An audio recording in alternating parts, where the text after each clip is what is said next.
संधि व्यंजन पढ़ा रहा हूँ मैं आपको, है ना। वैसे प्रयास हमेशा मेरा यही रहता है कि आपको अच्छे से अच्छा पढ़ाया जाए। उदाहरण मैंने थोड़ा आज इसलिए ज़्यादा लिखा है क्योंकि कई बार मैं देखता हूँ आप में से औसतन परसेंटेज 100 बच्चों में से 10 बच्चे ऐसे होते हैं जो वास्तव में बहुत पढ़ना अच्छा सीखना चाहते हैं, क्योंकि उनको मालूम हो जाता है इस बात का, इस दुनिया को, इस भीड़ भाड़ को देख के कि बिना पढ़े और ज़्यादा पढ़े और अच्छा पढ़े सिलेक्शन नहीं होगा। ये उस बात को जान जाते हैं। ये अक्सर वो लोग होते हैं जो वास्तव में पहले भी अच्छा पढ़े थे, पढ़ ही रहे हैं, एक दो वैकेंसी में लगभग असफल हो गए हों शायद, या फिर उनको ये बात किसी ने अच्छे से बता रखी है कि बिना पढ़े काम नहीं चलेगा। या तो ऐसे लोग हैं, या दूसरे वो लोग हैं जिनको ये लगता है कि चाहे कुछ भी हो जाए, अगर नौकरी नहीं लगेंगे तो गड़बड़ हो जाएगा मामला, इसलिए इसके लिए कुछ भी करना पड़े तो करूंगा। इसलिए वो जितना पढ़ाया जाता है, चाहे वो कम ज्यादा जो भी हो, जिस रूप में पढ़ाया जाता है, श्रद्धावान लभते ज्ञानम, ये मान करके क्लास में खाली समझ के बैठता है और अपने आप को भरने का काम करता है, चाहे 2.5 घंटे 3 घंटे 4 घंटे क्लास। समझ रहे हैं आप। दूसरे विद्यार्थी कुछ ऐसे भी होते हैं जिनको सिर्फ ये लगता है, दिमाग में गलत फहमी बिठा रखी है, काम काम का अगर पढ़ा दें तो मजा आ जाए, कम पढ़ा करके पूरा पेपर मिल जाए मजा आ जाए। हमें परेशानी नहीं होनी चाहिए, पढ़ने में भी हमें आनंद ही आए, ज्यादा माथापोड़ी नहीं, इस दिमाग में और बहुत सारी बातें हैं हम डालने के लिए, उनमें कटौती नहीं होनी चाहिए और हमारा पेपर भी पूरा मिल जाए। हम पढ़ें 50% का और आ जाए 100% का। ऐसे विद्यार्थियों के लिए मैं पहले ही कह रहा हूं, आगे क्या होने वाला है पेपर्स में ये किसी को नहीं पता होता है। क्या आपको पता? मुझे भी नहीं पता। मुझे इतना पता है कि दिए गए पाठ्यक्रम से बाहर कोई प्रश्न जाएगा नहीं, और अगर दिए गए पाठ्यक्रम को पूरा अच्छा करना है तो उसके लिए हमें पूरा और पूरे से ज़्यादा ही पढ़ना पड़ता है। हम लोग एक एक प्रश्न जुटा करके ये सोच के चलेंगे हर टॉपिक से 150 क्वेश्चन आएंगे, जब जाकर हम पूरे टॉपिक के 150 क्वेश्चन पकड़ेंगे। 100% तैयारी होने के बाद भी 100% नहीं आते हैं, मालूम है ना आपको, क्योंकि गलतियां होती हैं। अगर 10% बहुत कठिन दूंगा ना तो भी हो सकता है आप 10 में से 10 कर दो, लेकिन अगर 100 सवाल बिल्कुल सीधे सीधे दे दूंगा तो भी संभावना है कि 2-4 गलतियां हो जाएंगी। 150 क्वेश्चन आने दोनों ग्रेड में, थर्ड ग्रेड मुख्य परीक्षा में 70 प्रश्न आने हैं, सिलेबस लगभग वही है तीनों ग्रेड का, मान के चलिए। थर्ड में थोड़ा साहित्य कट गया और बाकी सेकंड में साहित्य जुड़ गया, फर्स्ट में फिर आगे भाषा विज्ञान दर्शन जुड़ गया। तो इसलिए मैं कुछ कह रहा हूं, उसको ध्यान से सुनना है।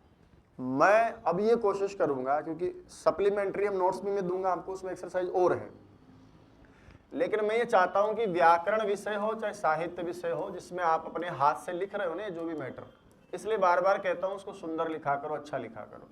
तो मैं ये चाहता हूं कि हस्तलिखित के नोट शब्द ना, वैसे तो ये शब्द ही गलत है, मैं इसको अपने आप में संपूर्ण ही विषय बनाने का प्रयास करूंगा, और वो आज से ही कर रहा हूं। नया साल है ना, तो कल मेरा यही संकल्प था कि अब मैं क्लास में व्याकरण, साहित्य, शिक्षण विधि जो भी पढ़ाऊंगा वो इस तरह पढ़ाऊंगा कि उसको पढ़ने के अलावा भी बच्चों को किसी पढ़ने की जरूरत नहीं पड़े।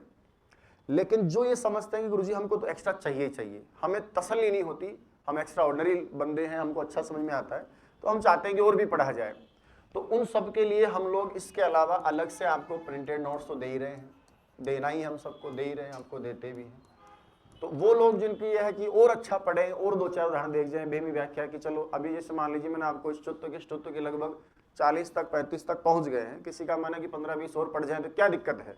और वैसे भी गणित का फॉर्मूला लगता है व्याकरण में, तो साहित्य चलता है सिर्फ समझ पर, व्याकरण चलती है समझ के साथ साथ में अभ्यास पर।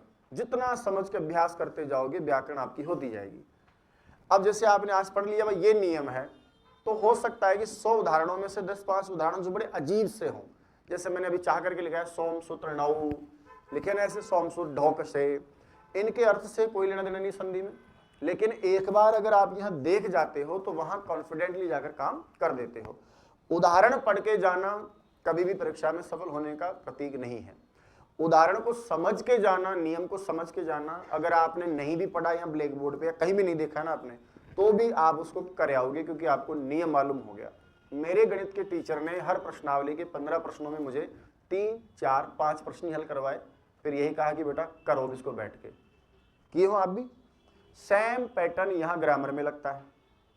मैं आपको बता रहा हूं, अब मैं यहाँ और लेके बैठ जाऊं, अभी 1 घंटा और उदाहरण लिखा दूं, तो अगर आपको ये लग रहा है कि ये तो हो रहा है, हम बना रहे हैं, इसका मतलब हमारा काम हो गया।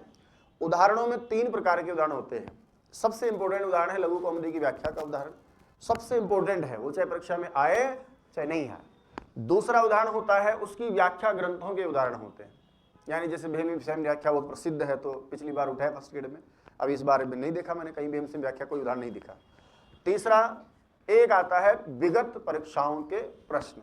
तीन ही बातें इंपॉर्टेंट है बस, जो शास्त्र कहता है वो, शास्त्र उसकी व्याख्या करता है वो, और तीसरा है कि मान लीजिए सर हमारे आरपीएससी में तो नहीं आया पर हमने बिहार टीजीटी का पेपर देखा तब वहां ऐसा प्रश्न बना हुआ है, तो हो सकता है कि वैसा ही प्रश्न किसी मानसिकता वाले टीचर ने यहां भी बना दे। तो तीन ही तरह के प्रश्न है। चौथा प्रश्न होता है व्यावहारिक होता है, बिल्कुल व्यावहारिक का मतलब है कि जनरली बोलचाल में काम आ रहा था, समास संधि प्रत्यय दिखाई दिया, परीक्षक ने डाल दिया कि चलो डाल देते हैं। वो भी आपकी किताबों से भी हो सकता है, 9th की किताब से, 10th की किताब से, 11th की किताब से।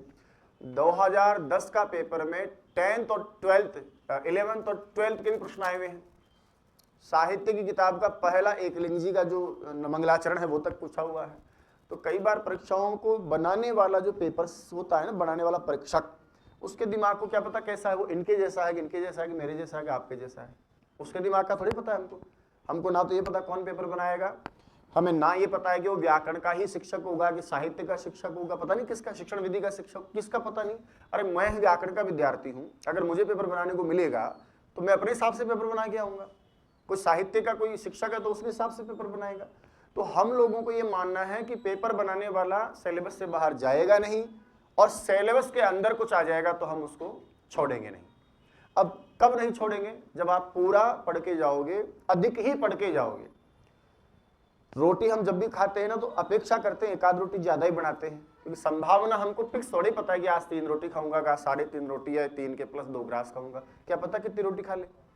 तो उसके लिए हम प्लस लेके चलते हैं। ये पढ़ना भी खाने के जैसा ही है, हमको थोड़ा प्लस लेके चलना पड़ता है ताकि थोड़ा इधर उधर हो भी जाए।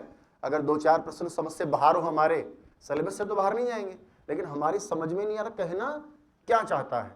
कई बार प्रश्न की भाषा दिक्कत दे देती है, अनुवाद करना ही नहीं आ रहा आपको मालूम है कि क्या, अगर ये हिंदी अर्थ बता दे तो आप जवाब दे दोगे, हिंदी अर्थ कौन बताने आएगा वहां।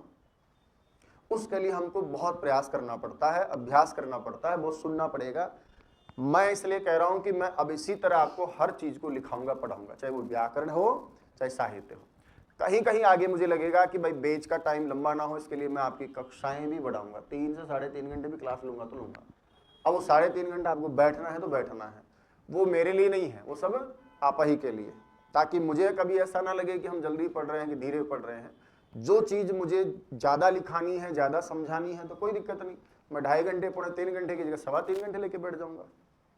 मेरा टारगेट था आज दोनों संधियां पढ़ने का, नहीं पढ़ पाएगी, उदाहरण ज्यादा है, कुछ लिखने में भी आप लोगों का स्पीड कम होता है। ये मैं आपको कितना ही कहूं, आप इसको नहीं सुधार सकते, क्योंकि आप सुधार लेंगे, ऑनलाइन वाले नहीं सुधारेंगे, वो पीछे रह जाएंगे। तो जो चल रहा है वो तो चलता है, ऐसे ही रहेगा।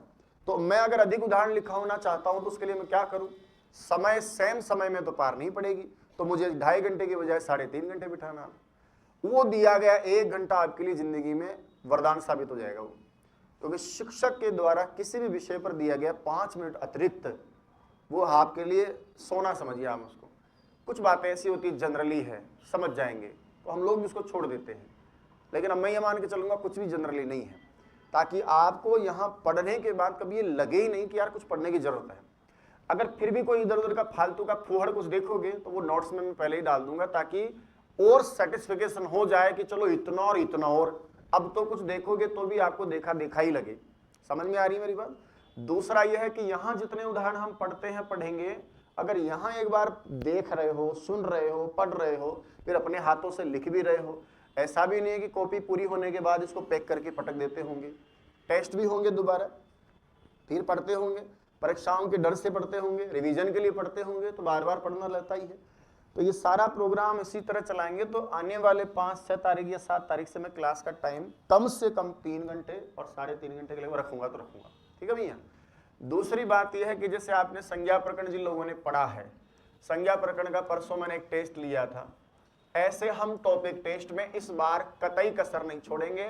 इस बार एवरेज मेरा अनुमान है 20 गुणा 50, यानी हर टॉपिक के आपके कितने सवाल होंगे, तकरीबन 1000 सवाल एक टॉपिक का हो गया है।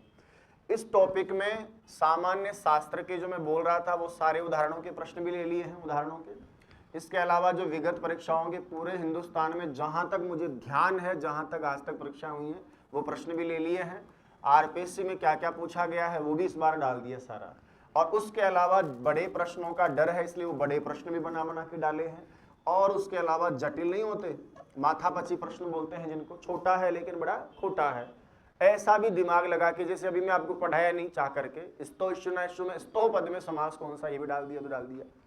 कोई बात नहीं, मैं नहीं पढ़ाया, मुझे ये भी मालूम है कि यहाँ आरपीएससी में ऐसा प्रश्न संधि के सूत्र में नहीं पूछेगा आपसे, लेकिन जब समास पढ़ा दूंगा तो कुछ तो समझ विकसित होगी ना, यार स और तू मिल रहे हैं लेकिन एक वचन ही बन रहा है, तो स और तवर्ग समास तो द्वंद्व है, एक वचन आया है इसका मतलब समाहार द्वंद्व होगा।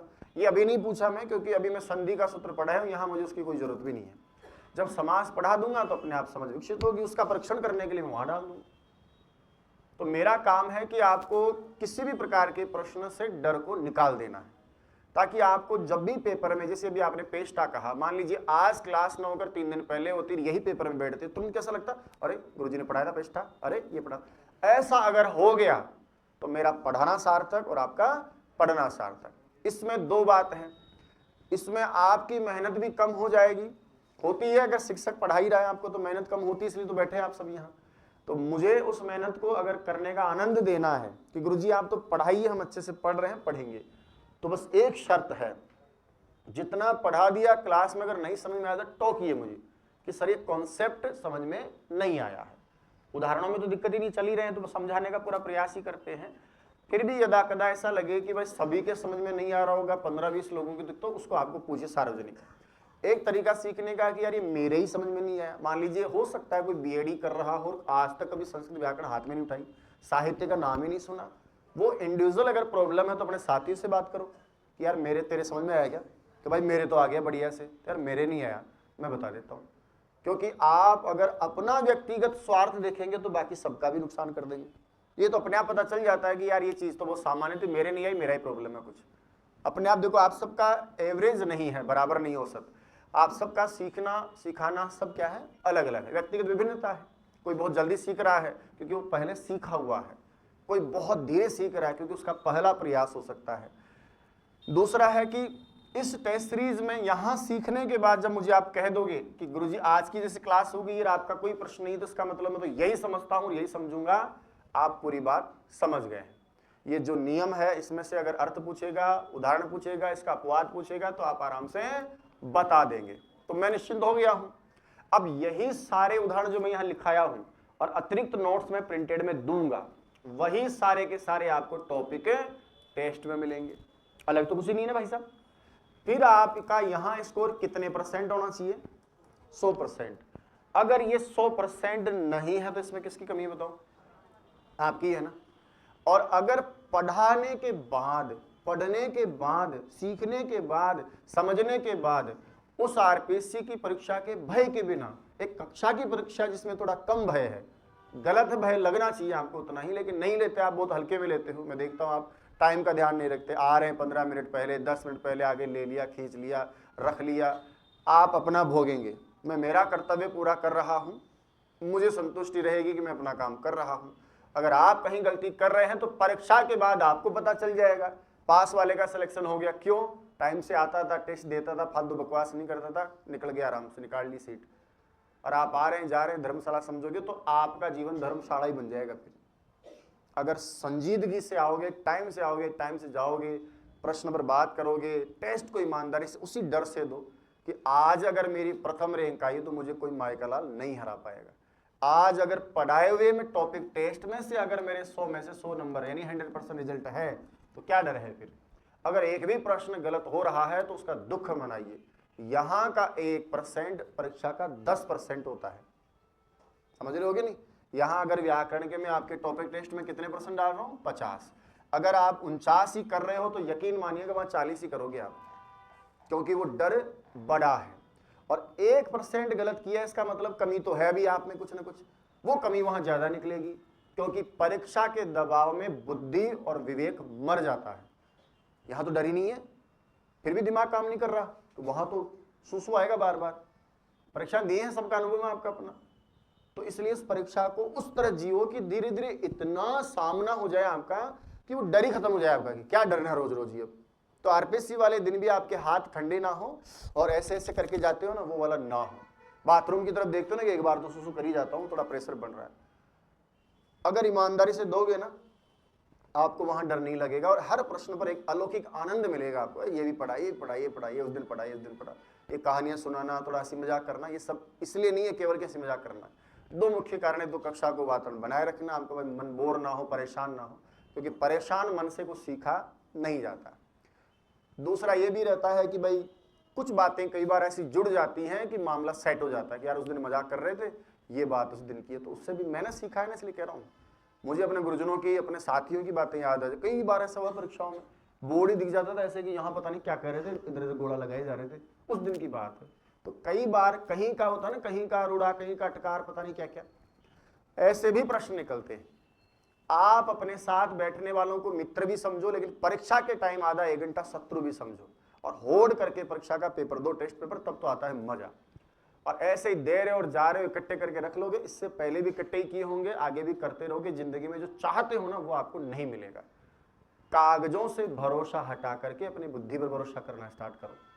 अब तक भी कागज तो कितने इकट्ठा, मेरी किताब पढ़ लो, नोट्स पढ़ लो, दूसरों के इकट्ठे कर लो, 10-10 टीचरों के कर लो, क्या ही हो जाएगा। इकट्ठा करने से अगर सब कुछ होता तो सबसे इंटेलिजेंट दुनिया में लाइब्रेरी का वॉचमैन होता, क्योंकि वो तो अकेला लाइब्रेरी संभाल रहा है, दुनिया भर की किताबें उसके पास में। नहीं होता क्या? तो इकट्ठा करने से काम नहीं चलता। इकट्ठा तो कूड़ा का ढेर ही दुनिया भर का है, लेकिन कूड़ा है वो। तो हमको पहले तो काम की चीज इकट्ठी करनी है, और इकट्ठी हमें भौतिक रूप से नहीं करनी है। हार्ड कॉपी नहीं चाहिए हमको सॉफ्ट कॉपी चाहिए। किधर? इधर दिमाग में। अगर इधर फिट हो गया ना, मामला सेट है। लॉक लगा दीजिए, फिर उसको बार बार देखते रहिए, अभ्यास करते रहिए। तो आगामी दिनों में हम लोग क्लास का टाइम भी अपने हिसाब से, क्योंकि वैकेंसी आई हैं, पद बढ़ना नहीं बढ़ना, वापस आवेदन होना नहीं होना, ये सब अपने लिए बात करने का कोई मतलब नहीं है। हमको तो एक टारगेट मिल गया है कि सितंबर और दिसंबर मिल गया है ना, तो हम इस टारगेट के हिसाब से अपनी परीक्षा को तैयारी दें। स्वाध्याय का समय भी हमको मिले, और यहाँ का जो पढ़ा हुआ है वो परीक्षा में सारा मिले। उसके लिए आपको शारीरिक और मानसिक दोनों रूप से तैयार होना चाहिए। 2.5 घंटे में सुसु आ रहा है 3 बार आपको, हद है यार। हार्ड मास का आदमी सामने खड़ा, मैं तो पानी भी पीता हूँ लगातार। ऐसा नहीं कि मुझे होता नहीं है। धैर्य रखना पड़ता है, जितना जरूरी हो उतना जरूरी है भाई। ऐसे ही करते रहोगे तो कब तक चलेगा? ये जिंदगी सुसु करने में निकल गई, अब तक किए ही क्या? आप टट्टी पेशाब तो किए हो। तो इतना, इससे मैं ये नहीं कह रहा जाना है जरूरी है तो जाइए, लेकिन ऐसा नहीं कि भाई मन नहीं लग रहा थोड़ा बाहर चले वहां। ये जो है ना, ऐसे इन चीजों से थोड़ा दूर। यहाँ की बात हो, चाहे घर की बात हो, कमरे की बात हो, अपने आप को आत्म केंद्रित बनाओ। अब सच में ही परीक्षाएं आ रही हैं आपकी, एक बार फिर आपको मौका मिल रहा है अपनी जिंदगी बनाने का। अगर सच में डर है जो जिंदगी जी रहे हो उससे, घर परिवार की हालत से, दुनियादारी से, अभी न्यू ईयर गया था, आपको कहीं ना कहीं दिल के किसी कोने में तो कचोटा होगा ऐसे कि काहे का न्यू ईयर मेरा, कुछ नया ही नहीं साला जिंदगी में, वही सब चल रहा है, वही रोटी पका खा रहे हैं, सूखी मुखी वही चल रहा है। तो उन चीजों का अगर सच में दर्द है और चाहते हो कि अगली साल कुछ अलग हो, उसके लिए आपको भी थोड़ा अलग करना पड़ेगा। जैसा कर रहे हो, जैसा कर रहे हो, अगर उससे कुछ मिला नहीं है तो उससे आगे भी नहीं मिलेगा। जितनी मेहनत की उससे पिछली परीक्षा पास नहीं किए हो तो आगे भी नहीं कर पाओगे। इसके लिए आपको मानसिक रूप से भी और शारीरिक रूप से भी तैयार होना है। कोशिश करना है कि अच्छे से पढ़ना है। जितना पढ़ा दिए हैं उसकी गारंटी दीजिए। हर बार कहता हूँ गारंटी दीजिए। समझ में आ गया है तो क्लास आगे बढ़ रही है, क्लास आगे बढ़ गई तो पीछे वाला साफ हो जाए। ये कहाँ का न्याय? ये तो मेरे लिए भी गड़बड़ है, तो आप मेरे प्रति भी अन्याय कर रहे हैं फिर तो आप, कि मैं इतना पढ़ा रहा हूँ फिर आपको और आप उसको साफ किए जा रहे हो। कितना नुकसान हो रहा है। चंद कागज के टुकड़ों से ज्ञान नहीं दिया जाता, कुछ और भी कारण हो सकते हैं आपको पढ़ाने सिखाने। भाई आपकी भी जिंदगी सिर्फ नौकरी के लिए थोड़ी है, कुछ और भी सोच रखा होगा आपने कि नौकरी लग जाएगी तो ऐसा होगा, ऐसा होगा, मान सम्मान मिलेगा, मैं भी एक मजबूत आदमी हो जाऊंगा, मेरी पीढ़ियां, पता नहीं मैंने भी क्या सोच करके आपको पढ़ाने की जिम्मेदारी ले रखी होगी। सच बात है कि जितनी रोटी चैन सुकून से मैं इसको बिना पढ़ाए खा सकता था ना, वो तो मैं भी खा ही नहीं रहा हूँ आपको बात। तो अगर ये काम नहीं करूँ ना तो ज्यादा सुकून से रहूंगा। सरकार दे देती है इतना जितना काम जरूरी हो गया, सब जितना करना, अब क्या चाहिए बताइए। फिर भी रात दिन भाग रहे हैं, बावड़े की तरह लगे पड़े हैं, यहाँ आ रहे हैं, वहां जा रहे हैं, ये कर रहे हैं, थैले भर भर के किताबें भाग रहे हैं। क्यों? जिंदगी सार्थकता से जी जाती है। सांस लेने से, खाने से, अच्छा खाना, अच्छा पढ़ना, ये अच्छी जिंदगी के सिंबल नहीं है। अच्छी जिंदगी उसको कहते हैं जिसके जीने से आप पढ़ेंगे यम आजीवंती पुरुषः। एक बड़े पेड़ के सहारे जैसे कई पशु पक्षी जिया करते हैं, तो एक व्यक्ति के सहारे अगर एक व्यक्ति भी जी रहा है तो उसका जीना जीना। बाकी तो क्या है, भेड़ बकरियों की तरह हम भी गाय भैंस पशु ही है, सारा काम वही चल रहा है, नित्य कर्म। तो थोड़ा क्लास का मैं चाहता हूँ कल से आपके मन में इस तरह का कुछ भाव मुझे अलग दिखे कि आप ज्ञान पिपासुओं की तरह मुझे सुनना चाहते हैं। आप जितना मैं बता रहा हूँ उतना ही खुश हो रहे हैं। मैं अगर उदाहरण बढ़ा रहा हूँ तो आप प्रसन्न हो रहे हैं कि यार ये आया मजा, अब आया मजा। अरे तभी तो सीखे जाओगे। अब जैसे ही मैं आगे पढ़ाऊँ कुछ भी करें तो आपको ऐसे लगे कि यार ये तो क्या है। आपके अगर सिर्फ समझ में नहीं आ रहा है तो ये सिर्फ आपका प्रॉब्लम है, अगर सभी के समझ में नहीं आ रहा है तो ये मेरा प्रॉब्लम है, और मैं मेरी तरफ से कोई प्रॉब्लम नहीं आने दूंगा। अगर नियमित क्लास में रहते हो, अभी बताइए अभी हाल तक भी हैप्पी न्यू ईयर चाल रही कई क्लास भरी थी, अभी वो क्लास नहीं भरी, वापस पता नहीं कहाँ डोल रहे हैं, मौज कर रहा हूँ। ये दे दिया आपने फ्री पॉकेट का ऑनलाइन कोर्स, ये भी कलेसी लग रहा है मुझे, तो बंद करूंगा इसको, दे रहे हो। आराम से गांव चले गए, क्लास हो रही है, सुन रहे हैं आराम से, रजाई में दुबके पड़े होंगे, चाय पी रहे होंगे, ले रहे होंगे मस्करी। ये कई बार नुकसान हो जाता है। जितनी लापरवाही करोगे ना भैया, परीक्षा के बाद उतनी आंख से आंसू गिरेंगे, मैं साफ कह रहा हूं। जितनी लापरवाही करोगे, जब जब दिन खराब करोगे, समय खराब करोगे ना, परीक्षा के दिन एक एक दिन याद आएगा आपको, एक एक सेकंड, यार उस दिन 4 दिन बिना बात गांव खराब करे, 2 दिन ऐसे खराब करे, नहीं करता तो ऐसा हो जाता। ये तो 1-2 प्रश्नों से फेल होते हैं ना, 3-4 प्रश्नों से फेल होते हैं, उनसे पूछो आप जाके, आप में से भी कई लोग होंगे, ऐसी बात नहीं। तब हिसाब लेते हो, अपने आप हिसाब आ जाता है सामने सारा ही कि बेटा उन दिन ये ना करता हो, ब्याह शादी का चक्कर में 2-4 दिन खराब न करता हो, ऐसा नहीं करता, वैसा नहीं करता, रोज आधा घंटा भी बढ़ा लेता तो क्या बिगड़ जाता। अभी सब कुछ अपने हाथ में है, तब जब परीक्षा हो जाएगी, रिजल्ट आ जाएगा, तब अपने कुछ भी हाथ में नहीं रहेगा। और समझदार वो है जो अपने अनुभवों से, दूसरों के अनुभवों से जो बीत गया ना, उससे समझ ले। अब बार बार ठोकरें खानी है, इसी तरह हमको पैसे देने दुनिया भर के लाने हैं। जयपुर में कहीं भी जाओगे, बड़ी सिटी में, ऐसे मरना है, कटना है। और ये काले बाल, ये जुल्फें ऐसी नहीं रहेंगी, इनके अंदर धीरे धीरे सफेद बाल झांकने लगे हैं। ऐसा ना हो मातो दौड़ हो जाओ और गांव में जाओ तो दौड़ा माता का कहीं ले रहे हो रे, क्या बताओगे आप उसको, दौड़ी टाट। तो थोड़ा सा है ना, वापस ऊर्जा बनाओ अपनी। आप क्लास का रिदम, नया वर्ष है तो मना रही है दुनिया, आप भी मनाइए, लेकिन उसको ऐसे मत बनाइए फूड़बाजी से, उसको संकल्प के साथ कि इस साल क्या परिवर्तन है। अच्छा, संकल्प लेने में क्या जा रहा है आपका, बताइए। अगर उस पर खरे उतर गए तो जिंदगी बढ़ जाएगी, अगर नहीं उतरे तो बाद में थोड़ी शर्म भी आ जाएगी। क्या पता 10 दिन बाद 10 जनवरी से नया साल हो जाए। जिस दिन कुछ अच्छा करने का सोचोगे, अच्छा पढ़ोगे। अच्छा, आपकी जिंदगी में अच्छा करना क्या है अभी, पढ़ाई लिखाई है बस, क्योंकि वो एक सादे सब सदे। अगर अच्छी पढ़ाई लिखाई करके तो बाकी सारा ही अच्छा हो जाना है। बाद में अच्छा करना तो करना, वरना अपना तो कम से कम पेट पालना ढंग से। तो थोड़ा ऊर्जावान बनो, थोड़ा ये सोचो कि दुनिया में क्या चल रहा है, मेरे जीवन में क्या चल रहा है। अब इसको सिस्टम को अगर बदलना है तो मेरे पढ़ने के इनके सबके तौर तरीके बदलने पड़े। मैं नहीं कह रहा कि 15-15, 20-20 घंटे मर जाओ।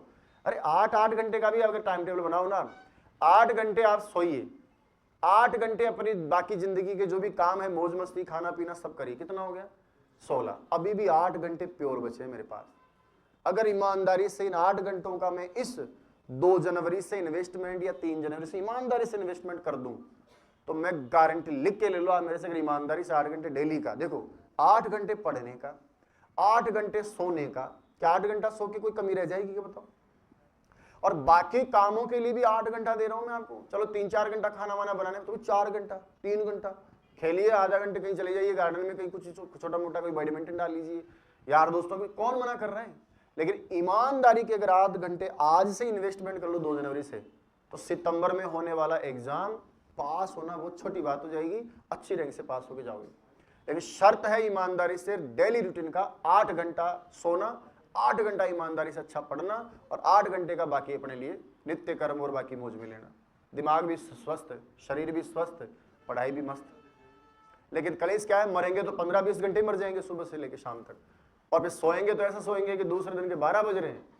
ठंड बढ़ गई, नींद बढ़ गई, पढ़ाई घट गई।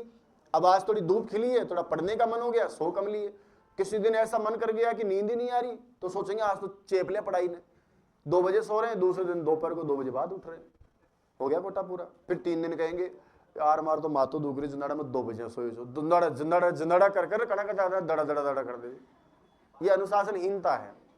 पढ़िए 2 बजे तक, अगर आपका मन कर रहा है, क्या दिक्कत, दिन में सो जाइए। कुल मिला के 8-8-8 करना है, उसमें बस 8 है, आपकी 24 घंटे का टाइम टेबल हो गया।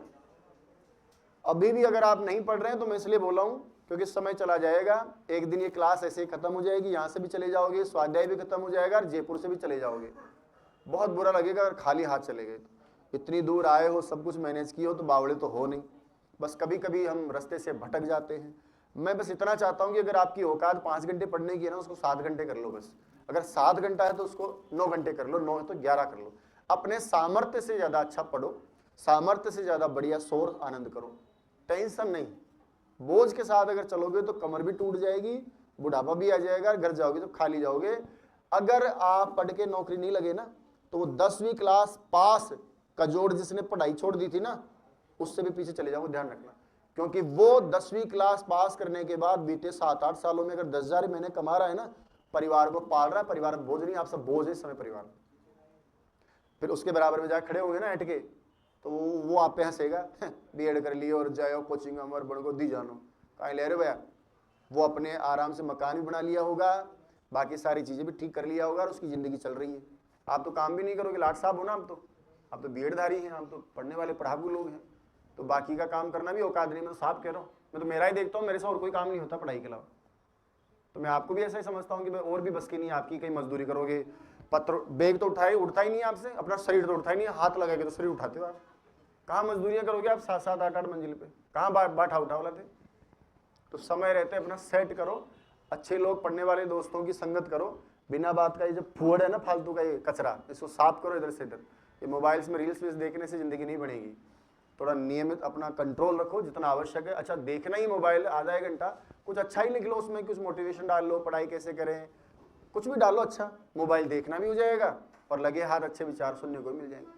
और ऐसे ही निकालोगे ना तो ये सब निकल ही रहा है। मेरी जिंदगी में बीते 12-13 साल में कितनी वैकेंसी आ रही है, जा रही है। बात ये कि मैं कहाँ स्टैंड कर रहा हूँ, मैं कहाँ से कहाँ पहुँच रहा हूँ। अगर ऐसे आ जाए तो फिर क्या ही मतलब, 1 लाख सीट आ जाएगी तब भी आप तो फेल हो जाओगे, क्योंकि 1,32,000 है आपका, तो कह दो कि मैं तो 32,000 में रह गया। 1.25 लाख आती नहीं वैकेंसी जब माँ को सिलेक्शन आता हो। 1 वैकेंसी आए चाहे 1 लाख आए, जिसका होना है जो करवाना है उसका वो कर लेता है, जिसको रहना है ना ऐसे ही वो रह ही जाता है। अब आप आराम से निकलिए, मैं थोड़ी देर